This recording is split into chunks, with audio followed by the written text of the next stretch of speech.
Welcome back, everyone. We'd like to welcome Daniel Gabriel to the channel. Daniel is a first-year medical student at Harvard Medical School on a full scholarship. He is one of the co-founders of the mental health organization called the Elvis Initiative and has done research at the Atlanta Center for Medical Research. Daniel also has his own YouTube channel called The Daniel Gabriel, where he shares his own medical journey, so check him out on that. And that's it. So let's get into it. How are you, Daniel, today? Hey Kevin, I'm doing really good. How are you? I'm doing well. I just wanted to thank you so much again for your time, for coming on. This is honestly amazing for medical students that just want to see people that are where they're at and they're kind of just, tripping. They're like, what should I do right now? And just hearing your amazing stories is really helpful. So thank you for coming on. I just wanted to ask you, super generally, what does your Harvard Medical School, especially medical degree, mean to you? And what kind of brought you to getting this medical degree and pursuing medicine? Yeah. First of all, happy to be here. I would say the first thing that really got me interested in medicine is, just my experiences growing up. So I grew up in Nigeria, Lagos, Nigeria, and sort of growing up and seeing the lots of inefficiencies in the healthcare system and seeing ways that the healthcare system could be improved. I think I started to think about ways to improve that. Coming here to the U.S., which I came here during college, so I came here in 2014. Started thinking about, I guess, looking back home and thinking about ways to improve the healthcare system compared to the U.S. But I think certain experiences I had, such as not being able to, for instance, afford basic healthcare sometimes, or or understanding how healthcare is inextricably linked to one's socioeconomic status. So understanding how people in poverty were more likely to not be able to access healthcare. Those kinds of things got me thinking about big ways to be able to make an impact in healthcare. So that's sort of my overarching. So you get to pick, because you're first year, so this is just the information year. Is there a specialization, maybe public policy or something that you're looking towards going into? Yeah, so there's no specialization per se. However, lots of students end up going into lots of different fields. There's opportunities to take an extra year or two to get another degree. Lots of students do the MPH, the MD MPH program. I'm actually thinking of doing the MD MBA program, which is where I get my MD and MBA in 5 years instead of 6 years. And the goal there for me is to start to learn about tools in business management and healthcare and really understand larger systems. So I think to be able to make those kind of changes I want to make and the impacts I want to make in healthcare, I need to understand how the system works. And I think an MBA, for instance, will be able to equip me with the tools to do that. So thanks, Daniel, for sharing that. I just wanted to know, you had some gap years between your college experience, your undergrad, and medical school. You did a semester at Yale, and you did a summer program at Stanford. It was a business program. So I want to know, what did each of those steps and experiences mean to you, and what does your path look like from college to medical school? Yeah, good question. So I went to college at Sewanee University of the South, which is a small private college in Tennessee. And this was my first time coming to the U.S. from Nigeria. So it was an interesting experience. I think coming here, I wanted to take advantage of a lot of the resources my school had, which thankfully did have many of them. So I found ways early on in my freshman year to sort of start to get interested in research, start to get interested in different organizations and school activities, just to figure out what my interests were, where my passions lied, to figure out what I wanted to do in my life. So I think, throughout my college experiences, certain summer experiences I had, for example, the Yale program I did. So I spent 2 summers at Yale, summer to my freshman year and summer after my sophomore year. And I had the opportunity to work with a psychiatrist who, took me under his belt and taught me how to do scientific research. Got the opportunity to get quite a bit of publications with him. And I think that was really that was really a learning moment for me, because I learned how to read scientific papers, how to write, how to think through research papers critically. So that was very important for me. I think that got me early on interested in research. And then my summer after my junior year, I decided to do something else, because I'd always had an interest in business and management and just wanted to explore that option as well. So I decided to do a program at the Stanford Business School. So this was a 1-month program where I was able to learn about business management, learn about just fundamentals of understanding how to run a business, how to be successful at running a business. And the reason I did that was to learn about how to eventually understand how the healthcare system works and understand how businesses work in general.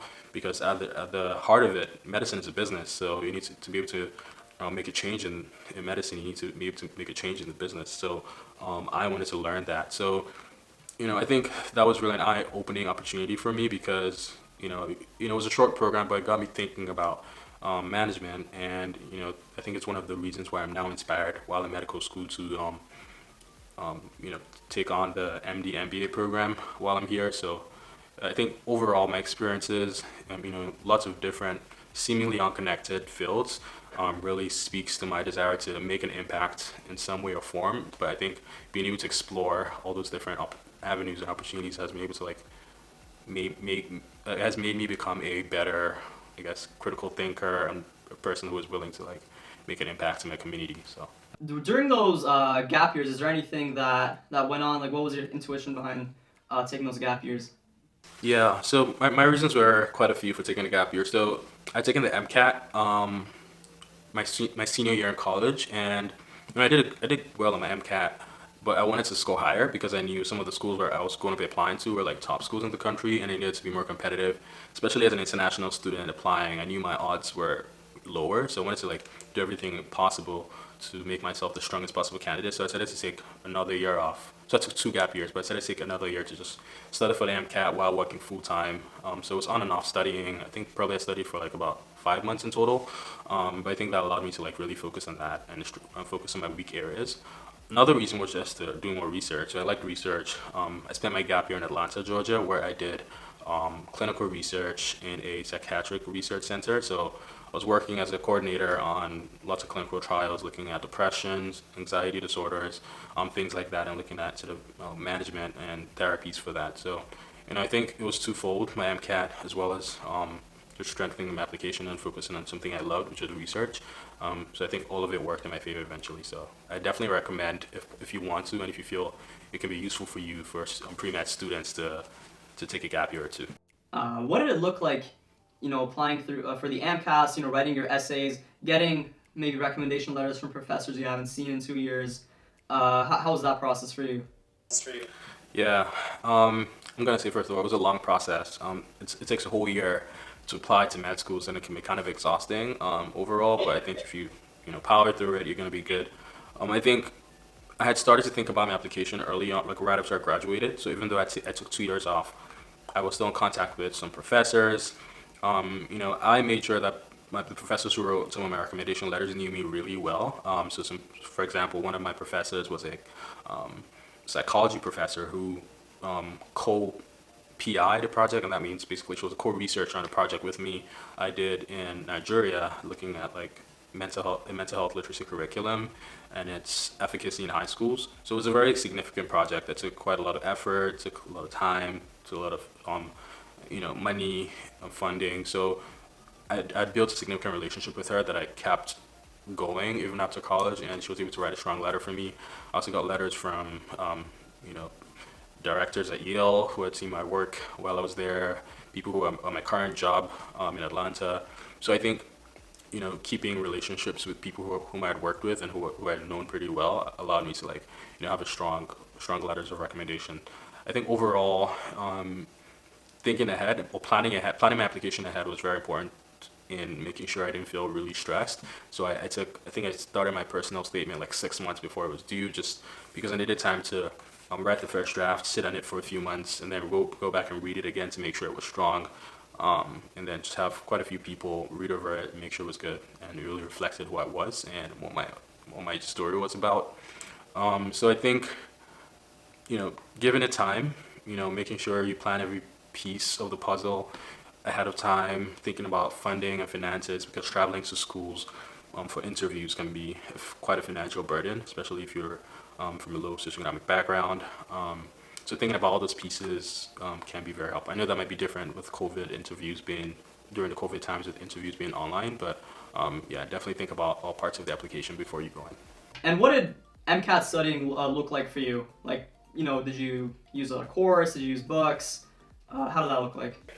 Yeah, so like I said, I took the MCAT twice. The first time was in my senior year in college, and that time my school had offered me a free Kaplan course where I was able to, for I think about 6 months, have a Kaplan tutor come to my college and teach us like strategies and how to take the MCAT.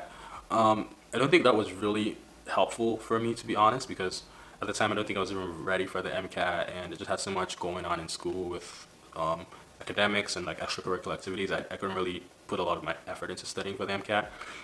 So I think what I did during my gap years, which was really focus on studying and looking at my weak areas. So for me, a weak area for me was the CAR section, which is the verbal and critical reading section of the MCAT. The sciences, I always had a strong point. I was always pretty good with the sciences, so that wasn't too bad for me. But the CAR section, for some reason, I just constantly struggled with. So I spent a lot of my time really focused on like trying to learn how to dissect these passages, read faster, and like answer questions correctly. So I think it gave me the opportunity to really honing on my weaknesses. I would say you don't need an expensive prep course to do well on MCAT. Like my second time around studying, I basically spent probably less than like $50 studying for the MCAT, just finding free resources online. I think I used the Reddit MCAT or Reddit Pre-Med, I don't remember what it's called, group, and they had lots of free resources on there. There's lots of free full-length MCAT exams that you can find from like lots of different prep companies like Princeton Review, Kaplan, I think that's Altius and UWorld, and lots of different ones these days that you don't necessarily need to spend a lot of money on that. So I think finding the best ways to really focus on your weaknesses, but also finding low cost resources will be really helpful. I think final thing I'll say about MCAT studying is do lots of practice problems. Like I think lots of people get stuck in just reading the content and reading the textbooks over and over again, and sometimes it's hard to really gauge your understanding when you have not done practice problems. So just do lots of practice problems and review them thoroughly. I think they will really help you, to get into the feel of the MCAT and like the way the AAMC likes to ask questions, and start to really improve your scores. So now that you're in medical school, how is that looking like for you? How is your day-to-day schedule? I'm looking at your YouTube. You're showing off, waking up early, getting to the gym. I mean, how do you fit that all together with your YouTube channel, with the gym, with the social life, especially during a pandemic? What does your day-to-day life look like for you? So that's a really good question. I would say, it takes a lot of time management and understanding what your schedule looks like. I started med school in August last year, 2020, and at first my schedule was really just taking, having like about 4 hours every day of classes, and then I'll spend the rest of the day preparing for class the next day. And the way the schedule works with HMS is that we prepare for classes the night before, and then come to class to discuss what we've learned, and solve problems in small groups with classmates, professors. So it's a really helpful learning experience. I spend the rest of my day beyond that a lot of times going to the gym, which I found is a really good escape from all the craziness and business of school these days. I like to lift and I'm quite into bodybuilding. So it's something I've been doing for quite a few years, and it's just for me a good escape from the craziness of med school. And yeah, I spend the rest of my other time. I spend my other time just like hanging out with classmates. So right now I'm currently in Boston. I spent my last semester in Atlanta doing remote school, and now while I'm here in Boston, I'm still mostly remote. So a lot of our learning happens online. So we have to just get on a Zoom call and talk to our classmates. So with the pandemic right now and everything, online, I see it kind of easing back into in person. But what kind of model are you using in medical school right now? Yeah, so right now we're using a hybrid model. For Mondays, Tuesdays, Thursdays, and Fridays, everything is on Zoom, virtual. But on Wednesdays, we get to see patients, and each student goes to the clinical side, gets to learn about how to ask patients questions in an empathetic manner, patient interviews, how to do the physical exam, which is an important part of diagnosing and like learning about what the patient might be presenting with. So learning how to percuss, how to auscultate, listen with your stethoscope, things like that. So it's really been a very exciting moment because seeing a patient, having them being able to connect with the patient, I feel like I'm becoming a doctor. So it's those small moments that really make a difference, and feeling that it's those small moments that make a difference in helping me feel that I'm one step closer to my dream of finally becoming a doctor, making an impact in people's lives. One of the main things that I see about your experiences and what matters to you is co-founding the Elvis Initiative, which, as I understand it, is a mental health organization to reduce mental stigma, based in Nigeria. So, what does that mean to you, and what is that initiative for you? Yeah, so Elpis is a nonprofit, like you said, based in Nigeria, and it's been an organization I've been working with for the past 6 years.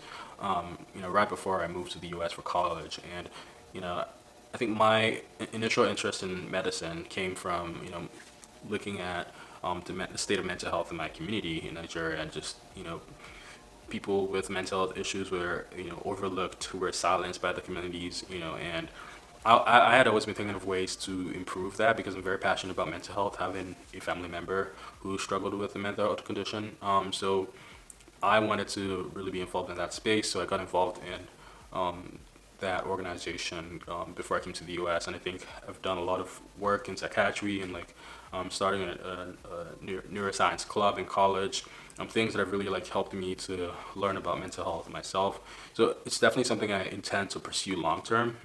Psychiatry is one of the fields I'm potentially considering as I continue through medical school. So I definitely want to be involved in some way or the other in the mental health care system, not just in the U.S. but like globally, and figuring out ways to improve that.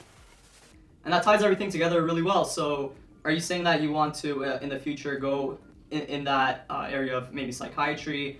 And you said you were doing research. What do you think your future would look like? Would it be like patient care, research, or a mix of both, in your opinion?